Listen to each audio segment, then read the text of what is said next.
Peace. My name is Yurima Karama coming to you with another segment of Voices from Behind the Wall. So I wanted to kind of get into this segment because I want everybody to kind of these segments are not only about the personal stories of people that I've come in contact with in the penal system, but I think they should also be informative and keep people aware of current trends and demographics. So there is a thing out by the Red Feather Institute called Crime and Punishment in the 21st Century. You can look that up online. I find it very interesting because they talk about the differences and kind of how crime is for white collar or what are considered white collar offenders as opposed to uh, crimes that are considered blue collar crimes, such as your robberies, your drugs, that sort of thing. And I find it quite interesting how there's a little bit more there's, well, not just a little bit more, but quite a bit more leniency when it's white collar. It's that word again, that word that separates, as if white is more pure and less threatening as other crimes or something. So they've made this, they've categorized it as white collar crime. So he embezzled $15 million. It's considered white collar crime. So the person that maybe goes in and robs somebody, robs one person, is considered blue collar and a little bit more deadly than a person who goes in and white collar embezzles 15, $20 million out of the accounts of people that could potentially jeopardize their whole existence. He just cleared out their whole bank account, took their whole savings. He's a white collar criminal and he's going to get less time. And I saw it over the course of the time that I was incarcerated, that not only does the white collar criminal get less time, but the demographics is, and I always say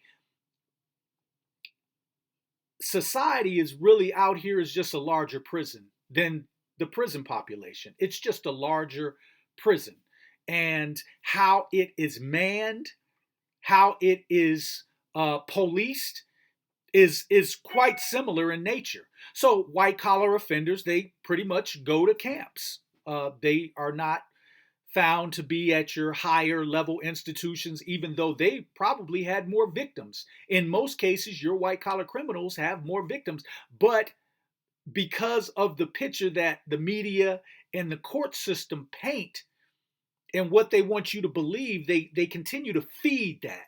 They feed it and feed it and feed it as if, well, even though they had more victims, I mean, they're less violent. There was no violence involved. Well, most drug cases are nonviolent, but uh, uh, you know, you might be stepping on the toes of the pharmaceutical companies, so therefore you're going to get laid out with more time. And hey, you're the worst. You're the worst scum on earth. But this white collar criminal who has embezzled millions, maybe even billions of dollars, he's really not a bad guy. We're going to give him a large fine, and he's going to do a little prison time. But for the most part, hey, he's really not a bad guy. And that's kind of the way we look at it. But the trends that I want us to closely pay attention to, especially as it affects people of color, black people, Hispanic people, is the current trend in the heroin epidemic that's breaking out in many parts of suburban areas, rural areas, predominantly white areas. And this is not what I'm making up. This is actually what's going on, even in Ohio, Vermont, upstate New York. These places are having higher trends of heroin um, epidemic and addiction by white users.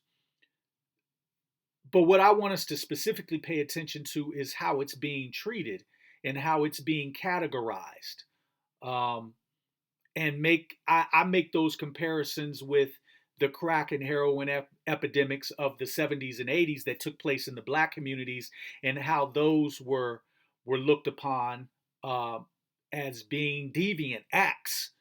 Uh, no real help was extended. No real caring, no real compassion was extended to the Black and Hispanic community when this was going on with us. However, uh, you have this big outcry of support for these white communities that are currently going through these trends. There's no loud scream to lock them up and throw away the key. There's no loud scream that these are predators that must be brought to heel, as Hillary Clinton made in her infamous speech from back in the day. I find it, quite frankly, and I believe that there should be compassion, that there should be compassion shown to addicts. Period. Um, I believe that there should be compassion shown to human beings. Period. No matter the color of their skin. And so, but I do find it hypocritical that there's this big outcry of compassion. I was just watching a clip yesterday of these drug courts that they have now, and how they have this all the participants in the courtroom that are getting the help and the counseling and the treatment, they're all white. Um, Black people, Hispanic people, when those epidemics hit our communities, we weren't afforded those same opportunities. So I think that these are trends that we need to pay attention to. That our congressional leaders, who are supposed to represent us, uh, I think that the message needs to go to them that, hey, you see what's happening over here? It needs to match this over here.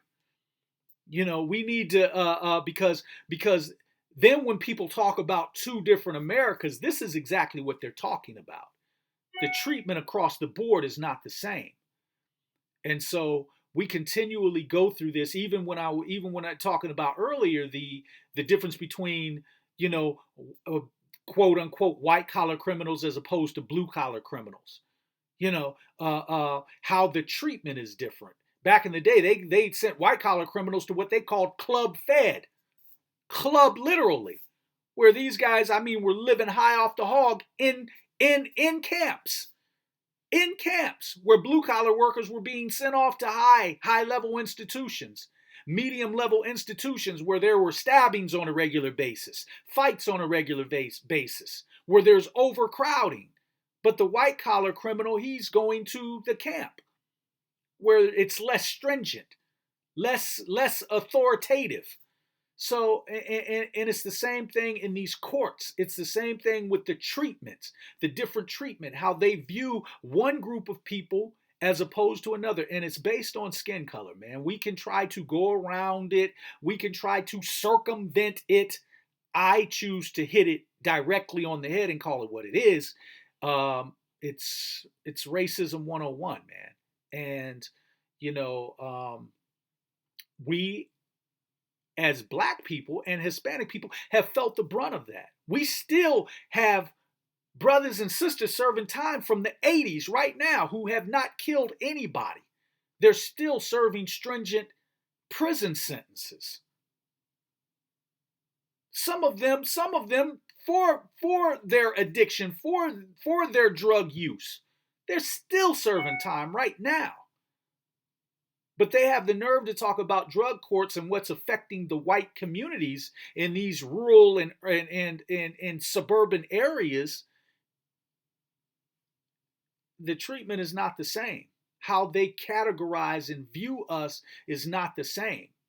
And until there's a concerted effort to treat everybody accordingly, well, I'm going to continue doing what I do to spread the word, but there's never going to be a coming together. And quite frankly, let's face it, the powers that be don't want there to be a coming together, because there's money to be made, and that's how they look at everything, as their bottom line is money, even though none of it can be taken with you when you're dead. But this is their view. So I think that we have to start paying attention. These are the days of our lives. And so we need to see trends. And I know that there is a generation out here right now, Black Lives Matter movement, these different movements, who might not remember the 70s and 80s. They weren't born in that time period. So it's my job to bring you up to date and let you know, yeah, the treatment was not the same. Whereas people are going into drug courts and being able to walk out with no shackles, no chains on, and be able to go back to their families. Black, brown, red, and yellow people were not afforded that same opportunity back 90s, 80s, 70s. They weren't afforded that. They were being laid out up under the jail. Some of the hardest drug laws in the country, the Rockefeller drug laws in New York, they were burying them up under the jail, literally. Then the federal guidelines that came out. The push by Reagan and his wife, which destroyed a whole generation of black, brown, red, and yellow people. That's what we went through. Weren't afforded the opportunity of drug courts. We weren't afforded the opportunity to correct addictions or actions. And so we need to be privy to that, man. We need to be conscious of that beast amongst us. So, my name is Yurima Karama. It's another segment of Voices from Behind the Wall. Connect with me on Facebook, Instagram, Twitter. Go to my webpage if you want to leave me a message, or if you want to know my performance dates. You can go there. That's www.yurimakarama.com. I am traveling. I do public speaking. I speak at colleges, universities, do performance poetry, hip hop, conscious material, feed the people. And you can message me for booking. You can also get information on my management, and I can refer you to them as well. So, again, Yurima Karama here, Voices from Behind the Wall. Until next time, peace, blessings, salutations. Ones, let's network. It's all love all the time. I'm out.